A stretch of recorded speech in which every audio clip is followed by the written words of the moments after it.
নবী ঈসা আলাইহিস সালাতু ওয়াস সালাম তার বংশের লোকদেরকে বললেন, ওয়া ইয ক্বালা ঈসা ইবনু মারইয়াম ইয়া বানি ইসরাঈল ইন্নী রাসূলুল্লাহ মুসাদ্দিকান লিমা বাইনা ইয়াদাইয়া মিনাত তাওরাত ওয়া মুবাশশিরান বিরাসূলিন ইয়াতি মিন বা'দি ইসমুহু আহমদ। একবার আওয়াজ করে বলতে হবে আল্লাহু আকবার।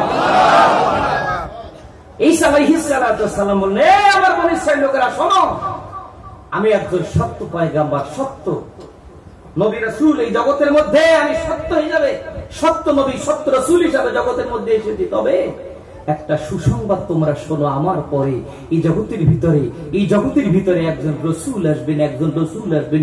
পৃথিবীর সমস্ত মুফাসসিরিনে কেরাম একমত হয়েছেন, এক বক্তব্য দিয়েছেন। এই রাসূল বলতে রাসূল মুহাম্মাদিন সাল্লাল্লাহু আলাইহি ওয়াসাল্লাম, এই রাসূল বলতে আল্লাহ পাকের সবচেয়ে শ্রেষ্ঠ দোস্ত মুহাম্মদুর রাসূলুল্লাহকে বুঝিয়েছেন। আহমদ বলেন তার নাম কি? বলেন বলেন বলেন তার নাম কি? রাসূলুল্লাহ মুহাম্মদ, আনা আহমদ। আল্লাহ রাব্বুল আলামিন আমাকে মুহাম্মদ হিসেবে পাঠিয়েছেন। আমার নাম মুহাম্মদ, আমার নাম আহমদ। সুবহানাল্লাহ কোন? রাসূল আমার নাম মাহি, আমার নাম হাসান। আল্লাহ বড় প্রেম ভালোবাসেন তার দোস্তকে ডাকলেন তাহা। সুবহানাল্লাহ কোন? কহি ইয়াসিন, कहीं ताहा कहीं वल्लैल आया, जिसके कसमें मेरा रब खाता है, कितनी दिलकश मेरे महबूबे की सूरत होगी, एक तेरा नाम वसीला है मेरा रंजो घम में भी ऐसी नाम से राहत होगी। दिल खुले बोलेन मरहबा। আল্লাহ রাব্বুল আলামিন বড় ভালোবেসে তার দোস্তে ডাকলেন, ইয়াসিন তাহা ইয়া আইয়ুহাল মুজাম্মিল ইয়া আইয়ুহাল মুদাথ্থির। আল্লাহু আকবার। আল্লাহ পাক বড় মায়া করে, বড় ভালোবেসে তার দোস্তকে চমৎকার নামে নামে ডেকেছেন। সুবহানাল্লাহ। প্রিয় হাজিরিন ভাইরা আমার, ইমাম ইবনে কাসির রাহমাতুল্লাহ আলাইহি বলেন, যারা এই মায়ের নবীর আদর্শকে গ্রহণ করেছে, ওয়া যাকারা হাযিহি নি'মা, এই রহমতের নবীকে পায়া দেন, নবীকে যারা প্রচার করে, নবীকে যারা জাহির করে, নবীকে যারা স্মরণ করে, সাইদা ফিদ দুনিয়া ওয়াল আখিরাহ, তারা দুনিয়াতেও ভাগ্যবান, পরকালেও ভাগ্যবান। কি নবীর মতো নিয়ামত পাইয়া প্রচার করা দরকার আছে? আস্তে কোন কাতে আই গেলেন কা মুড়ির মতো জোরে বলেন আছে? সরকারি খালি একখান কাগজ পাইয়া মাসব্যাপী শুকরানা মাহফিল করা যায়, কথা কয় না? খালি একখান সরকারি সার্টিফিকেট, একটা সরকারি সোতা পাইয়া মাসব্যাপী খালি শুকরানা মাহফিল করা যায়। হায় হায়, কারণ সরকারি সোতা পাইয়া গেছি। এখন যদি শুকরানা মাহফিল যত বেশি করব, সরকার তত খুশি হবে, আরো না জানি কিছু পাইয়া যায়। কি কথা বলেন না কেন? এবং শুকরানা মাহফিল করার মাধ্যমে সরকারকে খুশি করা যায়। আর নবীর মিলাদ মাহফিল দ্বারা সরকার না, আমার রাসূল খুশি হয়, আমার আল্লাহ খুশি হয়। ঠিক না ঠিক?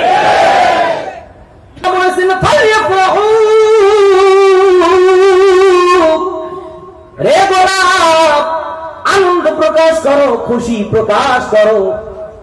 আল্লাহ পাক বলেন নাই ফালিয়াফরাহু বিল মাহফিল, মাহফিল করিয়া, ওয়াজ করিয়া, রেলি করিয়া, আনন্দ মিছিল করিয়া আল্লাহ পাক কোন ধরন বলে দেন নাই, বলেছেন আমার দোস্তের মহাব্বতে তোমরা খুশি প্রকাশ করো, খুশি প্রকাশ করো।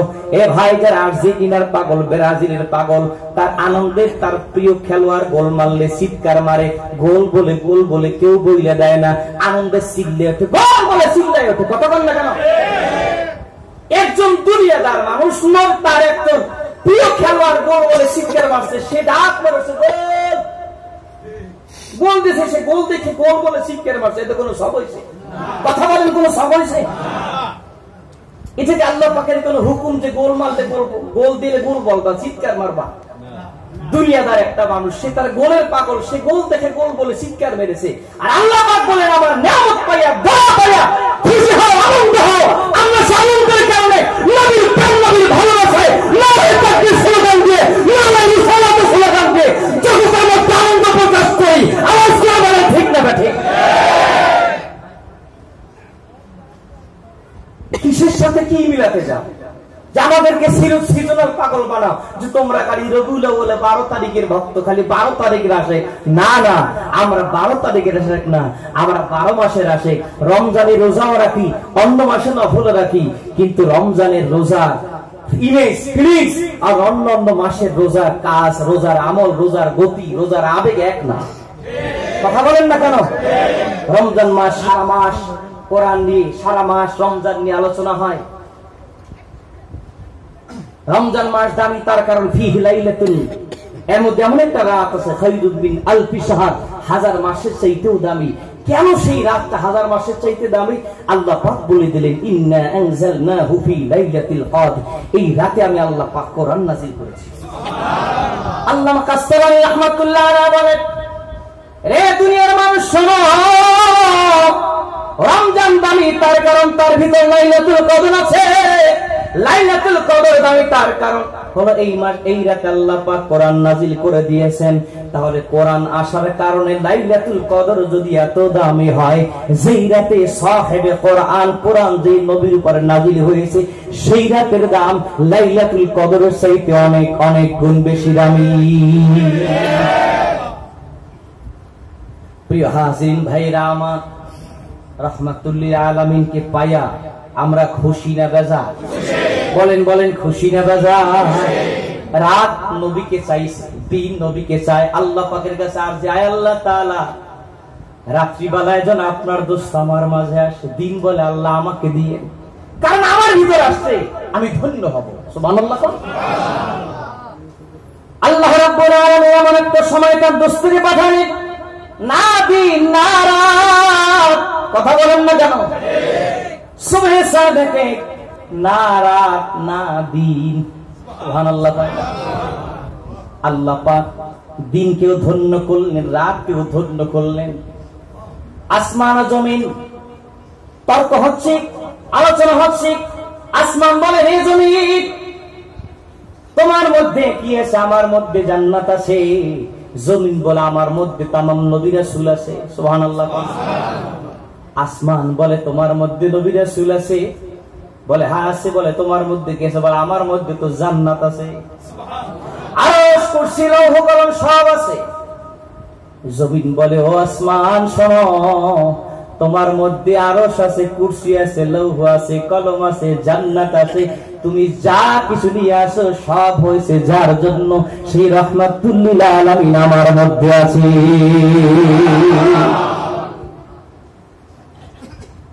মহান আল্লাহ রাব্বুল আলামিন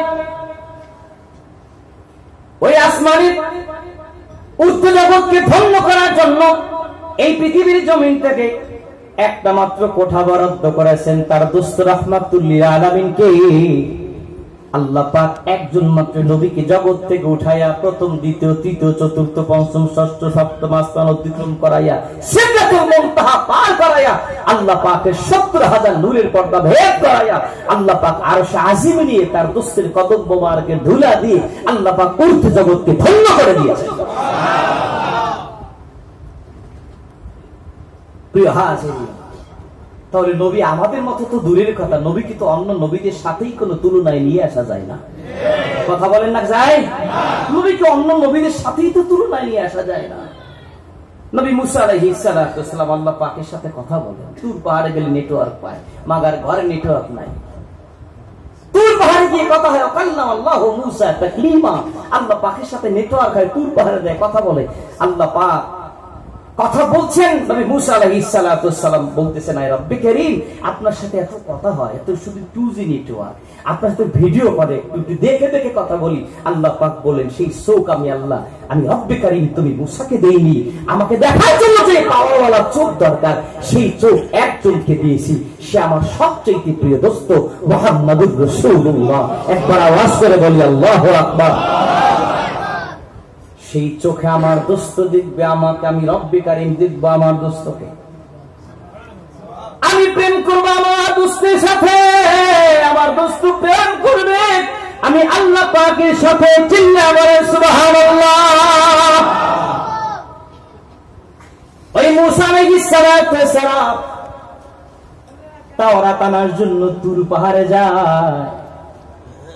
আর আল্লাহ পাক তার দোস্তকে বলে দিলেন, দোস্ত আপনার কোথাও যাইতে হবে না, ওই হেরা গুহায় গেছেন, আমি আল্লাহ পাক আপনার কাছে জিবরাইলকে পাঠাই দিলাম।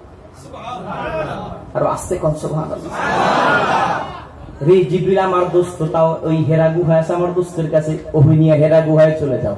আমার দোস্ত একটু আতঙ্কিত, আমার দোস্ত একটু ভীতি সহিত সন্ত্রস্ত হয়েছে, আমার দোস্ত হুজরায় গেছে, তুমি আমার কোরআন নিয়ে নবী আমার দোস্তের হুজরায় যাও, আমার দোস্ত মদিনায় যাবে, কোরআন নিয়ে তুমি মদিনায় যাবে, দোস্ত আমার বদরে যাবে, তুমি কোরআন নিয়ে বদরে যাবে, দোস্ত আমার হুজে যাবে, কোরআন চলে যাবে হুজে, আমার দোস্ত যাবে যেখানে, আমি আল্লাহ পাক আমার দোস্তের পেলে আমার কোরআনকে পাঠাই দেবে সেখানে।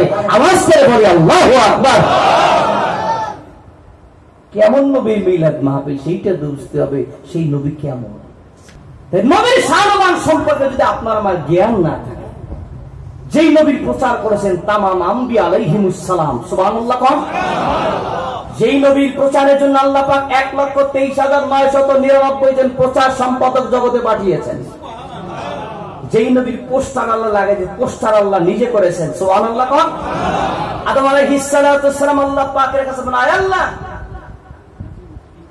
লিমা কানাইতানি আবা মুহাম্মদ।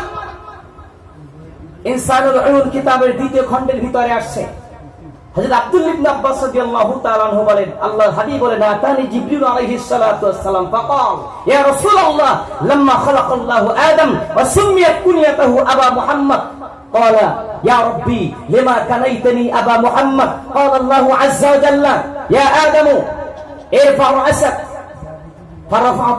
فرفعت رأسي إلى سورة العرش فرأى النور فقال يا ربي ما هذا النور قال الله عز وجل هذا النور نور نبي من ذريتك اسمه أحمد في السماء والأرض محمد لولاه ما خلقتك أواسكر بني الله. আদম আলাইহিস সালাম আল্লাহ পাকের কাছে দরখাস্ত করে, আল্লাহ আমার নাম রাখলেন আদম, কি নাম? আদম।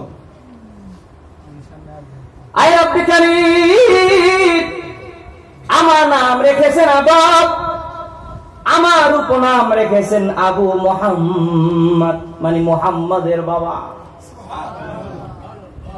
আয় রব্বে কারীম, মানুষ বলতে তো আমি ছাড়া আপনি রব্বে কারীম কাউকে আর সৃষ্টি করেন নাই, দেখি না তো কাউকে।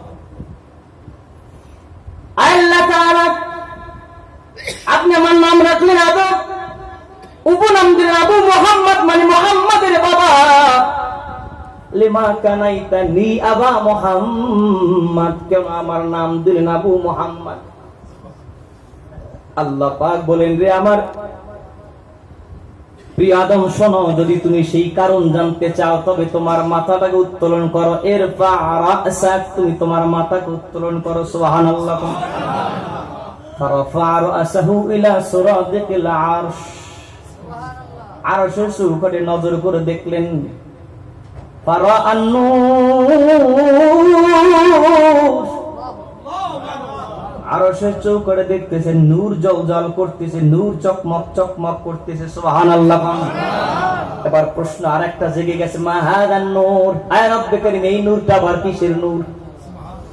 আল্লাহ পাক বলেন, হাদান নূর নূর নবিয়্যিন মিন যুররিয়াতিক, রে আদম এই নূর আর কোন নূর না, তোমার বংশধর থেকে পৃথিবীতে একজন নবী আসবে, এমন একজন নবী আগমন করবে, সেই নবীর নূর, সেই নবীর নূর।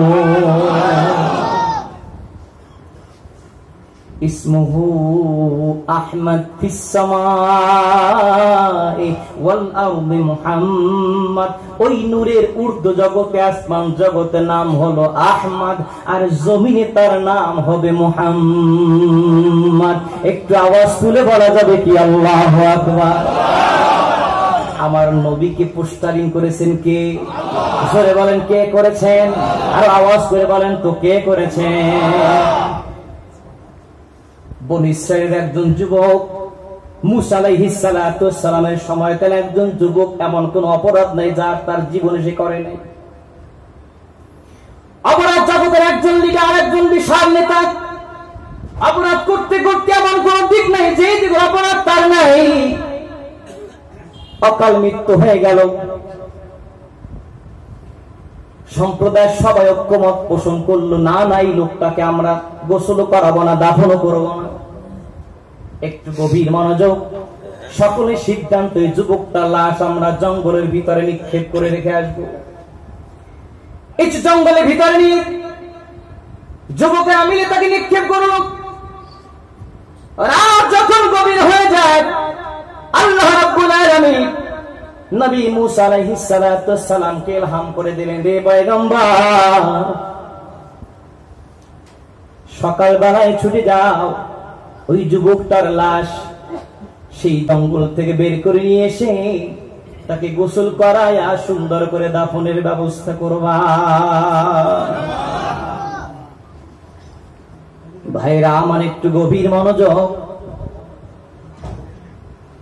সকালবেলায় হযরতে মূসা আলাইহিস সালাতু ওয়াস সালাম তার সঙ্গীদেরকে নিয়ে জঙ্গলের দিকে রওনা করলেন। মনে মনে ভাবতেছেন, হয়তোবা গভীর রজনীতে ওই জঙ্গলের হিংস্র প্রাণীদের পেটে এতক্ষণে যুবকটার লাশ হিংস্র প্রাণীদের পেটে চলে গেছে। কিন্তু না, জঙ্গলের কিনারায় গিয়ে যখন হাজির, খেয়াল করে দেখতেছেন জঙ্গলের হিংস্র প্রাণীগুলো যুবকের লাশ খাবে তো দূরের কথা, ওই যুবকটার লাশের চতুর্দিকে ঘুরে ঘুরে জঙ্গলে রয়্যাল বেঙ্গল টাইগার পাহারাদারি করছে। বড় আশ্চর্য হয়ে গেলেন। যুবকটার লাশ দাফন করে রব্বে কারীমের কাছে বড় বিনয়ের সাথে জানতে চাইলেন, আয় পরওয়ারদিগার, সমাজের সবাই যার লাশটাকে জঙ্গলের ভিতরে নিক্ষেপ করেছে, আপনি রব্বে কারীম ওই বান্দাটাকে গোসল করায় দাফন করার নির্দেশ করেছেন। আয় আল্লাহ তাআলা, আমি মুসার বড় জানতে ইচ্ছে হয় কি এমন কাজ আপনার এই গোলাম করেছিল যার কারণে আপনি রব্বে কারীম খুশি হয়ে তাকে দাফন কাফন সারার জন্য নির্দেশ করেছেন। আমার আল্লাহ রাব্বুল আলামিন জানাই দিলেন, রে মুসা, আমি তোমার উপরে যে তাওরাত কিতাব নাজিল করেছি, সেই তাওরাত কিতাবের ভিতরে আরে রব্বে কারীমের সবচেয়ে প্রিয় দোস্ত রাহমাতুল লিল আলামিনের নাম মুহাম্মাদুর রাসূলুল্লাহ, এই নামটা আমি তাওরাতের ভিতরে 9 বার লিখেছি। কয়বার বলেন? আওয়াজ করে বলেন না কয়বার? তো হাত জায়গায় বলেন তো কয়বার? ওই যুবক গভীর রাতে বিছানা ছেড়ে দিয়ে ওযু করে আমার ওই যুবক গোলামটা তোমার প্রতি যে তাওরাত কিতাব নাজিল করেছি সেই কিতাবখানাকে নিয়ে যায় নামাজে বসে যাইত। ওই যুবক তাওরাত কিতাব তেলাওয়াত করতে করতে যেই জায়গায় যায় আমার হাবিবের নাম মুহাম্মাদুর রাসূলুল্লাহ নামটা লেখা দেখতো, যুবকের তেলাওয়াত আর সামনে চলে না। যুবকটা আমার নবী মুহাম্মাদুর রাসূলুল্লাহর নামের উপরে বারবার চুমু খায় আর বুকে লাগায়, দু চোখের পানি ঝরায়, দু চোখের পানি ঝরায়। রে মুসা, আমার সবচেয়ে প্রিয় দোস্তের নামের উপরে যে যুবক তার মুখ লাগায় যায়, আমার দোস্তের নাম মোবারক যে যুবক তার বুকে লাগায়, আমার দোস্তের মহাব্বতে যেই যুবক দু চোখের পানি ঝরা, আমি আল্লাহ পাক কেমন করে সেই যুবক তার লাশ হিংস্র প্রাণীদের পেটে ঢুকায়। আমি জিজ্ঞেস করি, বনি ইসরাইলের একজন যুবক যদি আমার নবীকে নাম করার পরে যুবক খায়া নবীর প্রতি ভালোবাসা হৃদয়ে ধারণ করার কারণে যে আল্লাহ পাকের এমন প্রিয় হয়ে যায়, আমরা সেই নবীর উম্মত, নবীর মোহাব্বত বুকে যদি ধারণ করতে পারি, নবীর আদর্শ যদি নিজেরা চর্চা করতে পারি, নবীর আদর্শে যদি নিজেদেরকে আদর্শিত করতে পারি, আমরা আল্লাহ পাকের প্রিয় গোলাম হব কি হব না?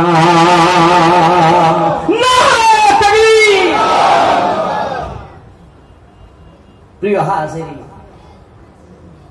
এই জন্য ইবনে কাসির রাহমাতুল্লাহ আলাইহি, আবুল ফিদা ইবনে কাসির রাহমাতুল্লাহ আলাইহি বললেন, মান ক্বাবিলা রাহমা ওয়া যাকারা হাদিহি নি'মা, যে মানুষটি সেই নবীর আদর্শকে লালন করে নিজের ভিতরে গ্রহণ করেছে, নিজের ভিতরে ঢুকিয়েছে, আর সেই নবী রহমতের নবীকে আবার প্রচার করে, ওয়া আম্মা বিনি'মাতি রাব্বিকা ফাহাদ্দিস, আল্লাহ পাক অপর আয়াতে বললেন, দোস্ত আপনাকে যে নিয়ামত দিয়েছে আপনি সেই নিয়ামতের প্রচার করেন, নিয়ামতের আলোচনা করেন।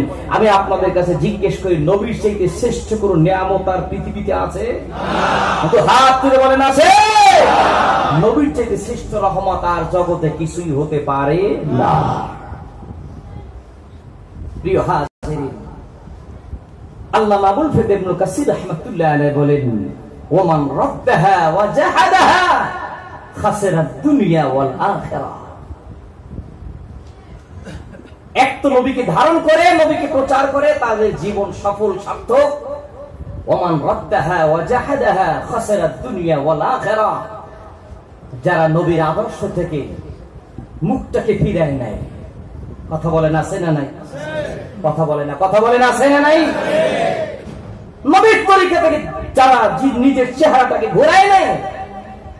আমি গত কয়েক বছর আগে সেই গলাচিপার বাঁশবাড়িয়া মাহফিলে গেছি, বাঁশবাড়িয়া খানকায় অনেক মুরব্বীরা বলছে, হুজুর আমাদের এখানে চরমনাই দাদা হুজুর ইসহাক রহমাতুল্লাহ বহুবার এসেছেন, আমাদেরকে নিয়ে হুজুর মিলে পড়ছে। আলহামদুলিল্লাহ, আগামী বছর কইয়েন আর জোরে বলেন আলহামদুলিল্লাহ। চরমনার পীর মরহুম ফজলুল করিম রহমাতুল্লাহ আলাইহি ওই সারসিরার 2003 সালের মাহফিলে কবিরুল আমিন খান বাংলায় তাওয়ালুস শরীফ পড়লেন, হাজার হাজার মানুষকে সাথে নিয়ে সারসিরা মঞ্চে বসে সারসিরার পীর মরহুম বাহারে শরীয়ত মুজাদ্দিদ মিল্লাত শাহ মোহাম্মদ মুহিবুর রহমাতুল্লাহ আলাইহি, আর এক পাশে চরমনার পীর মরহুম ফজলুল করিম রহমাতুল্লাহ আলাইহি, দুই দরবারে দুইজন মহান ওলি এক স্টেজে বসে লক্ষ লক্ষ ভক্তমুরিদ আশিকদেরকে নিয়ে নবীর প্রেমে দাঁড়ায় দাঁড়ায় সালাম দিয়েছেন। তারা আমাদেরকে ঝগড়া শিখান নাই, নবীর মহব্বত শিখিয়েছেন। ঠিক না রাখে, আমাদের মুরব্বীরা ঝগড়া শিখে নেয়, ভালোবাসা শিখিয়েছেন।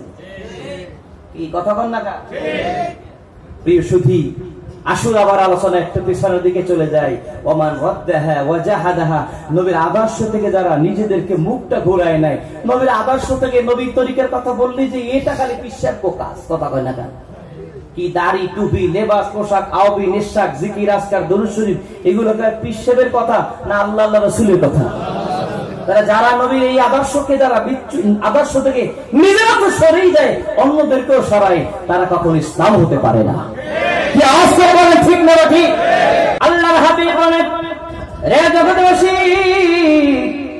আমি শুধু পৃথিবীতে রহমত হিসাবে আসি নাই, ইন্নামা আনা রাহমাতুম মুহদাতুন, এই জমিন আমি রাসূলুল্লাহ রহমত এবং স্পেশাল আল্লাহ পাকের পক্ষ থেকে একটা বিশেষ উপহার, বিশেষ এক উপহার স্বরূপ, বিশেষ এক প্রেজেন্টেশন স্বরূপ আল্লাহ পাকে জগতের ভিতরে আমি রাসূলুল্লাহকে পাঠিয়েছেন। আরেকটা আওয়াজ করে বলবেন না সুবহানাল্লাহ? একবার মক্কার কতক মুসলমান নবীজির দরবারে বিনয়ের সাথে বললেন, ইয়া রাসূলুল্লাহ, মুশরিকদের ব্যাপারে আপনি রাসূলুল্লাহ একটু বদদোয়া করেন, কারণ আপনি রাসূলুল্লাহকে পায়া গ্রহণ করেন নাই, বরং আপনাকে পৃথিবীর জমিন থেকে বিদায় করে দেওয়ার জন্য হাজার ষড়যন্ত্রে ব্যস্ত। নবী গো, উদু আলাল মুশরিকিন, আপনি মুশরিকদের বিরুদ্ধে আপনি রাসূলুল্লাহ একটু দোয়া করেন। এই দোয়াটাকে নবীজি আপনি কাফিরদের মুশরিকদের বিরুদ্ধে দোয়াটা না বদদোয়া? কি বিরুদ্ধে এটাকে দোয়া না বদদোয়া? আপনি তো তাদের জন্য বদদোয়া করে দেন, এরা শুনে বদদোয়া করে দেন। আল্লাহর হাবিব বললেন, রে আমার সাহাবীরা, এই জগতের মধ্যে আমি রাসূলুল্লাহ তো বদদোয়া করার জন্য আসি নাই। ওই তায়েফের প্রান্তরে রাহমাতুল লিল আলামিন যখন উতবার আঙ্গুর ফলের বাগানে যখন নবী আমার রক্তাক্ত পড়ে আছেন, হযরত জিবরিল আলাইহিস সালাতু সালাম সেদিন নবীর দরবারে শুভাগমন করে বললেন, নবীজি গো, একটা বার শুধু অনুমতি চাই। এই তায়েফের জমিনের ভিতরে আল্লাহ পাক জিবরিলকে 600 মনের পাকা দিয়েছেন, একটা পাকাকে তায়েফের জমিনের তলা দিয়ে ঢুকায় দিয়া প্রথম আসমান পর্যন্ত তুলে উপর করে একটা বার শুধু ছেড়ে দিব। তায়েফের কাফের মুশরিক বেঈমানগুলো জমিনের ভিতরে ফেনিশ হয়ে যাবে, শেষ হয়ে যাবে। শুধু একবার অনুমতি চাই গো নবীজি, শুধু একবার অনুমতি চাই। আল্লাহর হাবিব বললেন, রে ভাই জিবরিল, আমি জগতের মধ্যে তো প্রতিশোধ নেওয়ার জন্য আসি না, আমি রাসূলুল্লাহ তো এই জগতের মধ্যে রহমত হয়ে আগমন করেছি। হতে পারে আজকের এই তায়েফের যুবকরা আমি রাসূলুল্লাহকে চিনতে পারে নাই। এমন একটা সময় চলে আসবে, এদের পরবর্তী প্রজন্ম এমন একটা সময় পার করবে, হতে পারে আমি রাসূলুল্লাহর দ্বীনের বিজয় দেখে, আমি রাসূলুল্লাহর আদর্শ গ্রহণ করে নিজেদের বুকে তাজা রক্ত ঢেলে দেওয়ার জন্য প্রস্তুত হয়ে যাবে। এরা হয়তো বুঝতে পারে না, কিন্তু হতে পারে তাদের পরবর্তী প্রজন্ম আমি রাসূলুল্লাহর আদর্শ বুঝতে পারবে, চিনতে পারবে, আমি রাসূলুল্লাহকে জানতে শিখবে। সুবহানাল্লাহ। প্রিয় হাজিরিন ভাইরা আমার, এই জন্য আল্লাহ হাবিব এই পৃথিবীর জমির রহমত শ্রেষ্ঠ, সবচেয়ে শ্রেষ্ঠতম নিয়ামত হিসেবে এই জগতের মধ্যে আগমন করেছেন।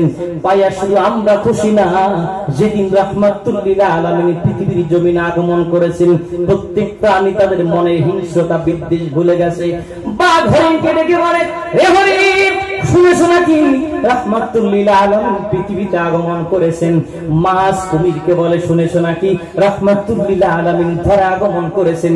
পৃথিবীর সূর্য চাঁদকে বলে, চাঁদ সূর্যকে বলে, জমিন আসমানকে বলে, এক আসমান আর এক আসমানকে বলে, শুনেছো নাকি ধরার জমিনে, এই ধরার বুকে জগৎকে আলোকিত করে পৃথিবীর জমিনে আগমন করেছেন মালিকের সবচাইতে প্রিয় দোস্ত মুহাম্মদুর রাসূলুল্লাহ। একটু দিল খুলে বলা যাবে কি সুবহানাল্লাহ? নবী আমার যেদিন পৃথিবীতে আগমন করেছেন, আবু লাহাবের দাসী সুয়াইবিয়া দ্রুত দৌড়ে যায় আবু লাহাব কিছু সংবাদ জানায় দিলেন, রে আবু লাহাব, শুনেছো নাকি? কি সংবাদ? বলে, তোমার প্রিয় ভাই আব্দুল্লাহ, খাজা আব্দুল্লাহ তো পৃথিবীর জমিনে নাই। আমিনার কোলকে আলোকিত করে তোমার একজন ভাতিজা পৃথিবীতে আগমন করেছে। খুশি হইয়া সংবাদ শুনে ইশারা করলেন, যাও এই সুয়াইবিয়া, আমার প্রিয় ভাই খাজা আব্দুল্লাহর এক সন্তান, কলিজার টুকরা সন্তান আমিনার কোলকে আলোকিত করে পৃথিবীতে আগমন করেছে, সেই সংবাদ তুমি আমাকে দিলা। যাও রে যাও, আমি খুশি হইয়া তুমি সুহাইবিয়াকে আজাদ করে দিলা। আবু লাহাবের ইন্তেকালের পরে হযরত আব্বাস রাদিয়াল্লাহু তাআলা আনহু একদিন গভীর রাজনীতিতে স্বপ্নে দেখলেন, যেটি মুসলিম শরীফের ভিতরে এসেছে। আব্বাস রাদিয়াল্লাহু তাআলা আনহু স্বপ্নের ভিতরে দেখলেন আবু লাহাব, সে তার আঙ্গুলের, আবু লাহাব বড় আযাবের ভিতরে, বড় কষ্টের ভিতরে কবরে দিন কাটাচ্ছে, সময় কাটাচ্ছে, দিনাতি অতিবাহিত করছে। জিজ্ঞেস করলেন, আবু লাহাব রে, তুমি কবর জগতে কেমন আছো? বলে, আসি তো কষ্টে, তবে একটা আনন্দের সংবাদ আছে, প্রতি সোমবারে সোমবারে আমার আঙ্গুলের মাথা থেকে জান্নাতি শরবত আসে। আর জোরে কান। যেই দিনে আমি আমার ভাতিজা মুহাম্মদুর রাসূলুল্লাহ আগমন হয়েছিল, সেই দিন আমি আমার সাহাবাত আঙ্গুল দ্বারা ইশারা করে আমি আমার সুহাইবিয়াকে আজাদ করে দিয়েছিলাম। হয়তো আল্লাহ পাক বড় খুশি হইয়া আমার ভাতিজা রাহমাতুল লিল আলামিনের আগমনে আমি খুশি হয়ে আঙ্গুল দ্বারা ইশারা করে আমার দাসী সুহাইবিয়াকে আযাদ করে দিয়েছিলাম। এই জন্য আমি প্রত্যেক সোমবারে আমার আঙ্গুল থেকে জান্নাতি শরবত বের হয়, সেইটা যখন পান করি আমি জাহান্নামের ভিতরেও শান্তি উপলব্ধি করি। আর জোরে বলতে সুবহানাল্লাহ। কি নবীর জন্মদিন, নবীর আগমন, আর আপনার আমার ছেলে মেয়ে, আপনার আমার দুনিয়াতে আগমন এক। জোরে বলেন এক। এক পালায় এক তালে কখনো ওজন করা যাবে ভাই? ওজন করা যাবে?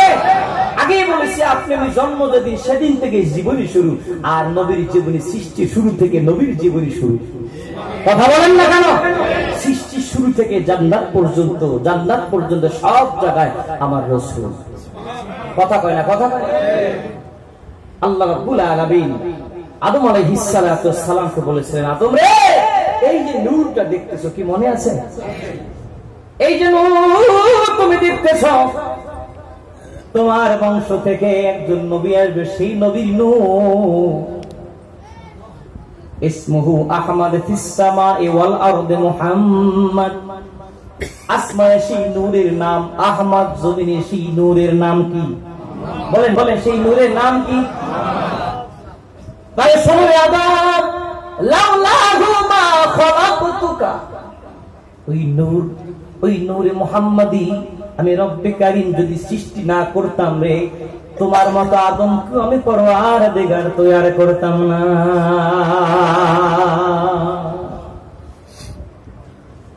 তাফসীর রুহুল মানির ভিতরে আল্লামা আলুসী রাহমাতুল্লাহ আলাইহি তিনি এক ব্যাখ্যায় লিখলেন যে আদম নবী আলাইহিস সালাতু সালাম সৃষ্টি হওয়ার 14,500 বছর আগে আল্লাহ পাক তার নবীজির নূর মুবারক সৃষ্টি করেছেন।